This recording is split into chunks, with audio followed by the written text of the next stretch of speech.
king's chamberlain, keeper of the women, and let their things for purification be given them.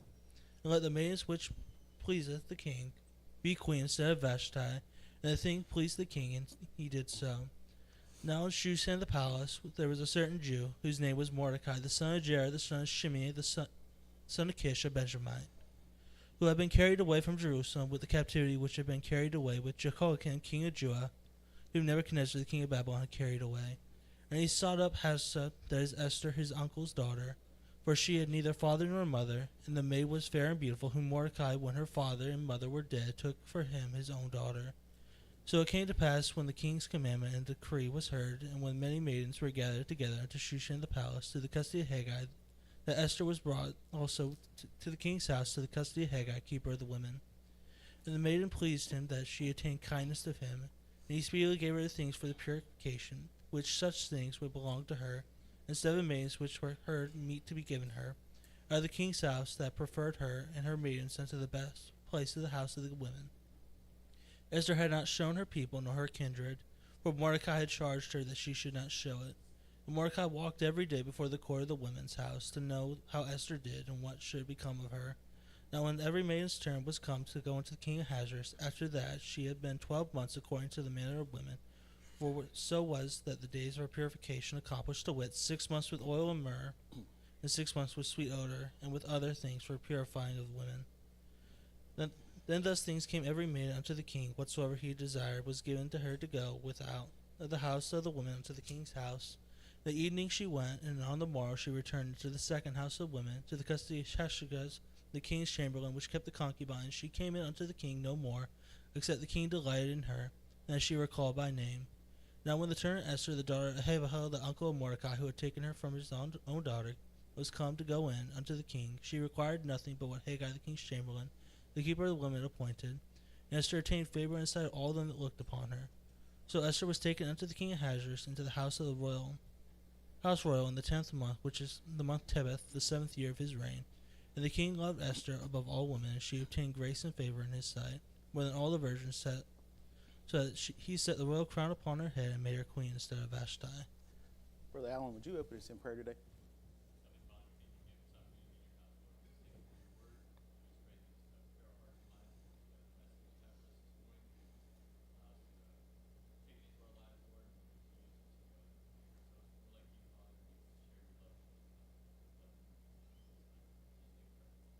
Amen.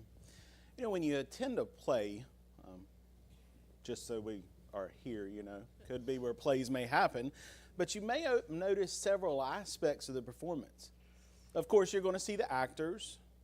You may also notice the sets, the props, musical score, and more things about the theater.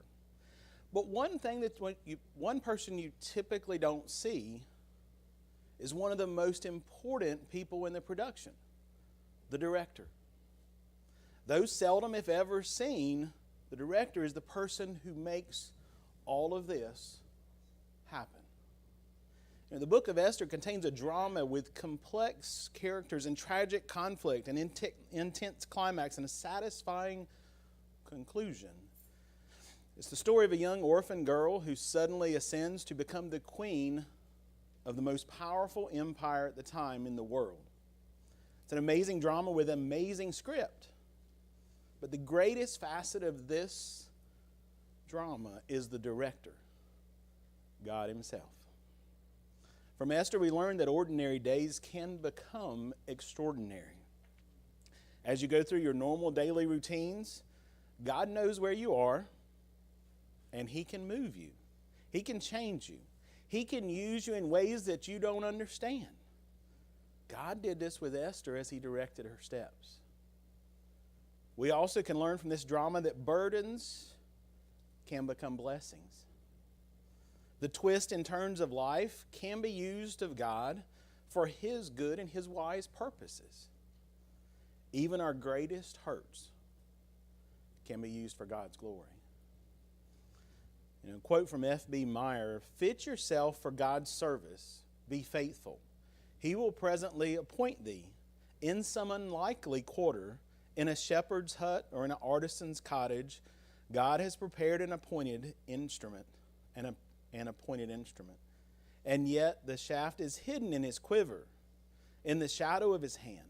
But at the precise moment at which it will tell the greatest effect, it will be produced and launched on the air.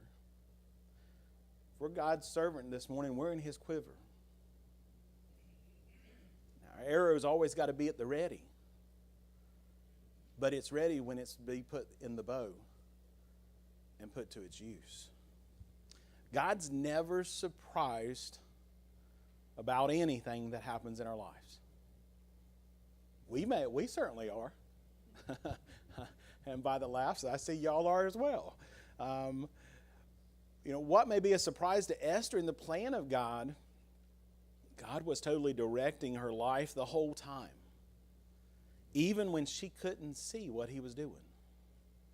Although Esther's the title character of this drama, of this book, she's not actually the main character. Her book is about the director. It's about God. The story is made up of several cast members. Today we'll focus on 3 of them. We're going to focus on a defeated king. We're going to focus on a promoted orphan. And we're going to focus on a prominent Jew. Let's look first at major point number 1, a defeated king. Notice the first 3 words of verse 1 in our text. After these things. And we read chapter 1 or a part of it last week, and you may say, okay, after these things, what does that mean? Well, between chapter 1 and chapter 2, Esther, there is a 3-year gap. Okay? What's going on during that time? During that time, Ahasuerus, or as we said, the Greek name was Xerxes, had been at war with the Grecians. He has now returned to Shushan, the palace, in defeat. And let's look at there a little bit deeper, a difficult defeat, point A there. Xerxes, or Ahasuerus' campaign against Greece began in victory at the Battle of Thermopylae. And then as he defeated and burnt Athens to the ground, but his success did not last as he was soundly defeated by the Greek navy in the Strait of Salamis. It was with this background of humiliation that the great King Xerxes has returned now to Shushan, the palace. He's discouraged and perhaps fearful of how the provincial governors would respond to his losses. Again, just setting some of the stage there. You can see some of where we're looking at Persian Empire over at Athens and Salamis over there. Esther 2:1, after these things, when the wrath of King Ahasuerus was appeased, he remembered Vashti and what she had done and what was decreed against her. You're now feeling badly about the failed Greek campaign, and his anger against Vashti really subsiding. Perhaps he was having a second thoughts about having banished her. But if you remember from last week, it's brought to us in the account of Daniel in the lion's den, Daniel 6. Once a decree was made in Persian law, it couldn't be changed, even by the king or ruler that decreed it. And Ahasuerus had banned Vashti in that way. Esther 1:19, if it please the king, let there go a royal commandment from him, and let it be written among the laws of the Persians and the Medes, that it be not altered. That Vashti come no more before King Ahasuerus, and let the king give her royal estate unto another that is better than she. Ahasuerus was angry at that moment, and remember, he was also intoxicated, as we talked about last week. And with quick words, Vashti brought him sorrow, or he brought sorrow by what he had done to Vashti, and regret later. I'm sure y'all are never like me, that I've ever made a decision in anger and I come back to it later and regret that decision or that word that may have been spoken out of anger. Ahasuerus is experiencing the same thing. We're reminded that we often regret decisions we make when we're angry. And let's listen to Proverbs 14:29. He that is slow to wrath is of great understanding, but he that is hasty of spirit exalteth folly. And Proverbs 29:20. Seest thou a man that is hasty in his words? There is more hope of a fool than of him. Just in way of example here, a woman bitten by a mad dog facing possible death by rabies. In concern, her doctor told her, "Ma'am, I'm afraid you need to begin writing your will."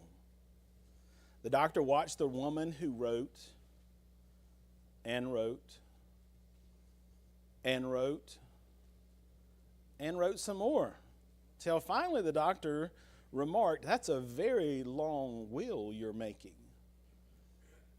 The woman retorted, "This isn't my will. This is a list of the people I'm going to bite." Just out of the way that sometimes out of anger we may be taken off guard by it and we may strike out at others. And sometimes of high emotional intensity, anger, we need to guard our spirits and not give in to the angry outburst. If we give in to those, we're almost certainly going to regret it later. Looking at a defeated king, but then let's look at point B, a devised plan. So here's a defeated king Ahasuerus, remembering what he had done to Vashti and realizing that he needs a plan for getting a new wife. Guess where he turns? He turns to the same counselors who gave him the bad advice about Vashti. Sometimes you got to scratch your head and think, man, are you learning anything by who you're getting your advice from? The same counselors behind the punishment to Vashti devised a plan for finding her replacement. The plan wasn't a good one, again, and they certainly didn't seek the Lord before giving him counsel. But remember, who's the director of this drama? God's the director of this drama. We may see that it's bad decision upon bad decision, but you know what? Even God can use the heart of a wicked man as well. Proverbs 16:4 tells us that the Lord hath made all things for himself, even the wicked for the day of evil. In the past, God has used the folly of Pharaoh also to bring about his will. Let's listen to that in Romans chapter 9 and verse 17. For the scripture saith unto Pharaoh, even for this same purpose have I raised thee up, that I might show my power in thee, and that my name might be declared throughout all the earth. Now in Esther's day, God was going to use the foolishness of men for his glory. These prideful men devised a plan to collect young women of the kingdom and bring them to a harem for the king's pleasure and for the king's choosing. That's what we heard in Esther 2:2-3, where it said, "Then said the king's servants that ministered unto him, Let there be fair young virgins sought for the king, and let the king appoint officers in the provinces of his kingdom, that they may gather together all the fair young virgins unto Shushan, the palace, the house of the women, unto the custody of Haggai, the king's chamberlain, keeper of the women, and let their things for purification be given." The only qualification of these women was that they be fair. The Hebrew word for fair is tob. Good or pleasant or agreeable. That is pleasant or agreeable to the senses. What's obvious from the single qualification is that there was no concern at all for the women's character. The king's counselors only cared about the outward beauty. So these men searched the entire kingdom, 127 provinces as we've talked about, looking for these women. Imagine the fear of the parents as the king's searchers came from one city to the next. The men were willing to sacrifice anybody's purity and entire life to appease the king. Imagine the young women who were hastily married so they wouldn't be dragged off to Shushan, the palace, to become part of the king's harem. Once the women were selected, they were put through a process of physical purification. That's when you looked at Esther 2. Let's look at verse 4 and verse 12. "And let the maiden which pleaseth the king be queen instead of Vashti. And the thing pleased the king, and he did so." And then verse 12. "Now when every maid's turn was come to go into King Ahasuerus, after she had been 12 months, according to the manner of women, for so were the days of purification accomplished, to wit 6 months with oil of myrrh, and 6 months with sweet odors, and with other things for the purifying of the women. This purification process really was degrading and perverse. Each woman would spend one night with the king. If the king liked her, she would be sent to the harem to be one of the women available at any time at his call. Once in the harem, there was no possible way she would ever marry. There was no escape. These women were permanent property of the king. This is the backdrop against which God, the unseen director, was preparing the next cast members in this drama. Not only a defeated king, but let's look at a promoted orphan. God directed a defeated, prideful king to promote a humble, orphaned Jewish girl. Once again, we see that God can even use man's wickedness to accomplish his purposes. Let's listen to Psalms 76 and verse 10. Surely the wrath of man shall praise thee. The remainder of wrath shalt thou restrain. So here we're introduced to two cast members who will play an important role in this drama.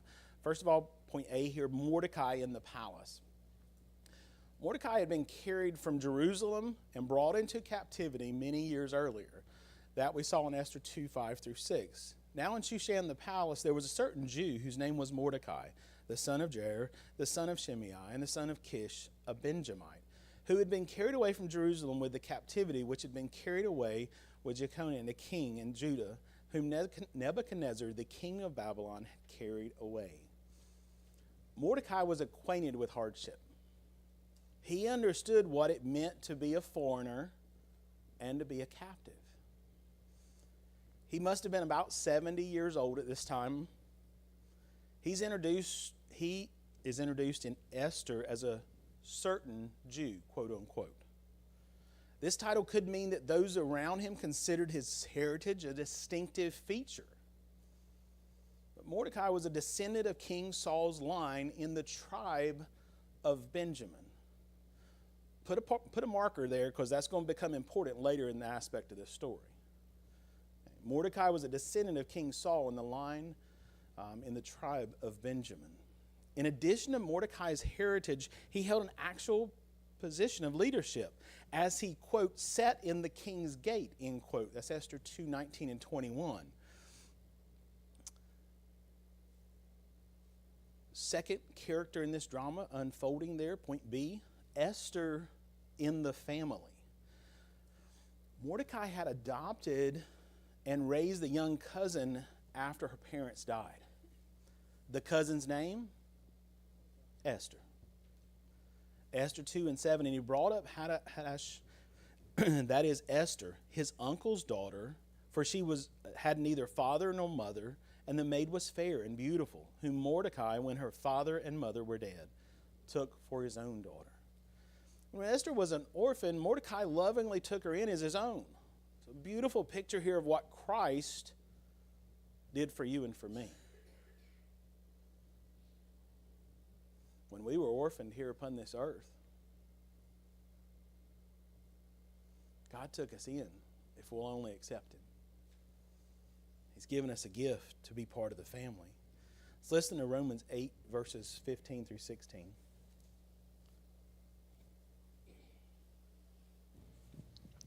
For ye have not received the spirit of bondage again to fear, but ye have received the spirit of adoption, whereby we cry, Abba, Father. The Spirit itself beareth witness with our spirit that we are the children of God. And when Mordecai adopted Esther, he had no way of knowing how the Lord would promote this young girl. He simply loved her, and he showed her the love by caring for her. So here's Esther, an orphan Jew, living in an obscured life in a sheltered monotheistic home, one God. If we had seen Esther then, we would never have guessed she could have become queen of the great Persian Empire. But God brought Esther out from obscurity to prominence. God's the one who allows promotion and demotion. Let's listen to Psalm 75, verses 6 through 7.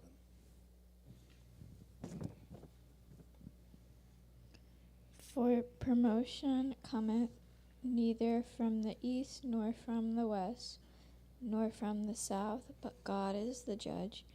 He putteth down one and setteth up another. Sometimes Christians, and especially young people, are afraid about their futures and wonder if God sees their hardships or their handicaps that they face. He does.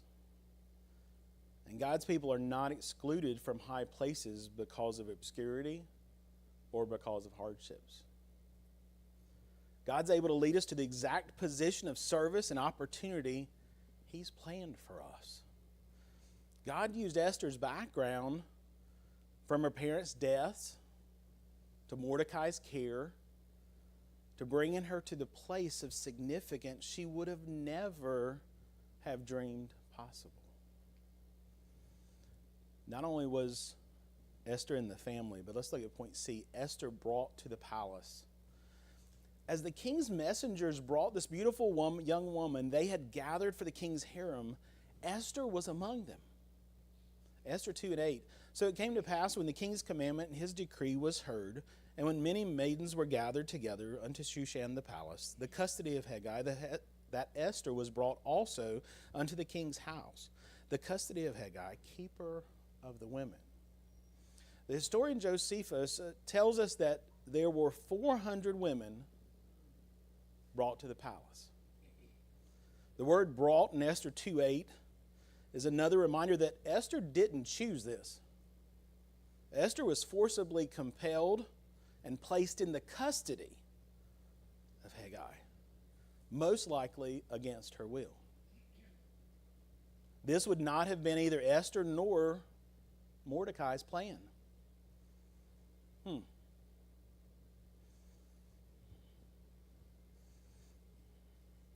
Can we look back over our life and see ways that God has used situations that weren't part of our plan to bring about a better plan that we couldn't have seen at the time it happened? I don't think I need to look too far over there to look at a part of a building that's no longer here. Probably was never part of our plan. Pastor, did you ever plan on just setting a match to the building? No. I can tell you, I certainly didn't plan for my child to drive up there and catch fire and it catch the church building on fire. I can tell you that. But God has a plan behind everything that happens. It may not be our plan, but for some reason, God's got something bigger for His people. When we look at this, she was immediately favored, talking about Esther.